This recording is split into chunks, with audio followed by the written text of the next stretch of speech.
Hey there guys, John Campea here, and welcome to my movie vlog. My movie vlog where I also like to talk a little bit of television, and I thought I would take a few minutes here to talk about the brand new series that just started airing on NBC called Midnight Texas. I first started hearing about Midnight Texas about 6 months ago at a convention. There were banners and signs and things everywhere for Midnight Texas. And then just last month at Comic-Con in San Diego, I was there, and they were doing a big push for Midnight Texas there as well. Everywhere you look, there was Midnight Texas stuff all over the place. Now, I gotta let you know, I've only seen 3 episodes of the show. That's as many as they've aired so far. So I only have a limited window, as limited as you would have, into the show. But I thought I would take a few minutes here to talk about what I like about this show, what I don't like about the show, and then evaluate maybe whether or not you might want to start jumping on board and check the show out for yourself. So what is Midnight Texas about? Well, Midnight Texas, I'll do the best that I can explaining it. Midnight Texas is actually a little town, obviously, in Texas.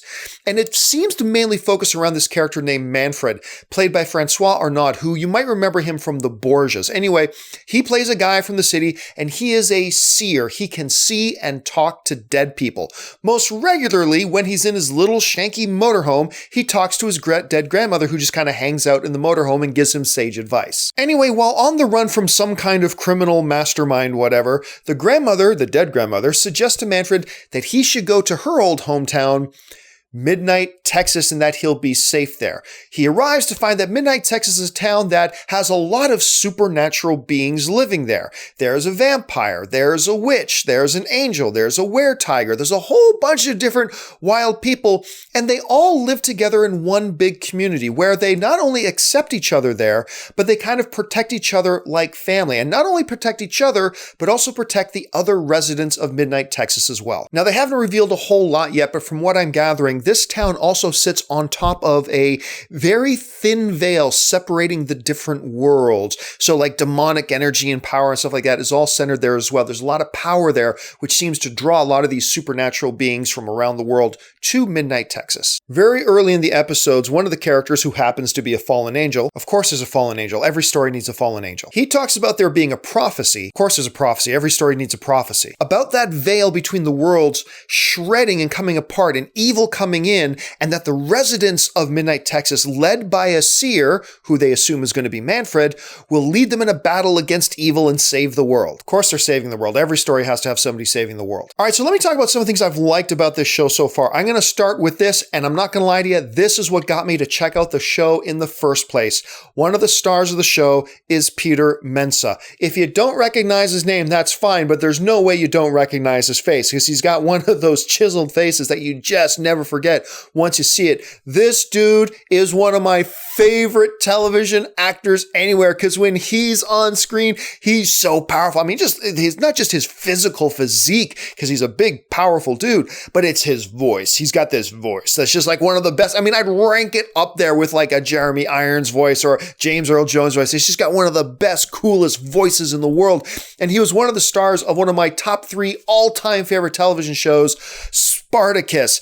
He was the gladiator trainer. He was Doctore, and he was just insanely good. He was even really good recently in a pretty bad season of Sleepy Hollow. He was like some big ancient evil god in that too. But it doesn't matter. Even when the show that he's in is bad, this dude being on screen is worth watching. He's awesome. So Mensah plays a vampire that's actually a really cool character. He doesn't feed on human blood. He's a very rare kind of vampire who feeds on life energy, and he can actually kill vampires. He's actually really cool. The way they set up his story is wonderful. Former slave become vampire. Very cool character, and I love the way they use him. And he's kind of seen as, I guess, while the whole community of Midnight Texas protects each other, I guess he's kind of at the top of that food chain as the protector of that town. Another thing I love is something I mentioned earlier, this weird eclectic group of characters. Like I said, you've got a preacher who, when the moon goes full, he's a were-tiger, not a werewolf, a were-tiger. You've got a fallen angel. You got this wonderful, fun girl who's also a very powerful witch. You've got this other blonde girl who's a warrior.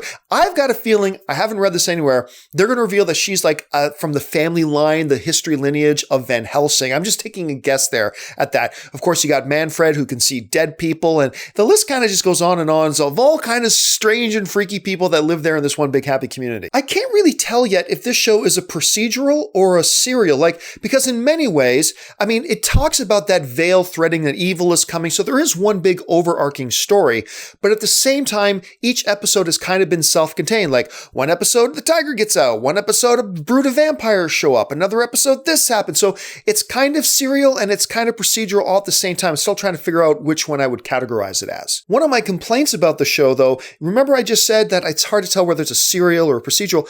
It seems to be taking, and I know we're only 3 episodes in, but it does feel like it's taking its damn sweet time to getting to what is the overall story of Midnight Texas? What's the overarching story of this show? What is the hook of the show? And they seem to be taking their time getting to it. I'm also going to say this, the show feels cheap, like inexpensive cheap. Now, that's not always necessarily a bad thing, but when you're talking about a show that's got vampires and witches and people seeing the dead and ghosts and spirits, and some of the visual effects are okay, but just overall, the show and the production value of it feels very small, and that kind of ruins it for me a little bit considering we're talking about a big network show like NBC. But like I said, I'm only 3 episodes in, and I'm going to say this. I like it enough so far that I'm going to continue watching it to see how it develops. It hasn't been 3 strikes and you're out with the first 3 episodes. Like a lot of times I'll watch 3 episodes of a show and I'll decide whether or not I'm watching it again. But I think there's been enough good stuff, particularly the characters themselves, that keep me interested in wanting to watch more. And I want to see where they go with whatever this overarching story is at this point. Is it a great show so far? No, I wouldn't say it's a great show so far. Is it an okay show so far, though, with a lot of upside and potential to get better?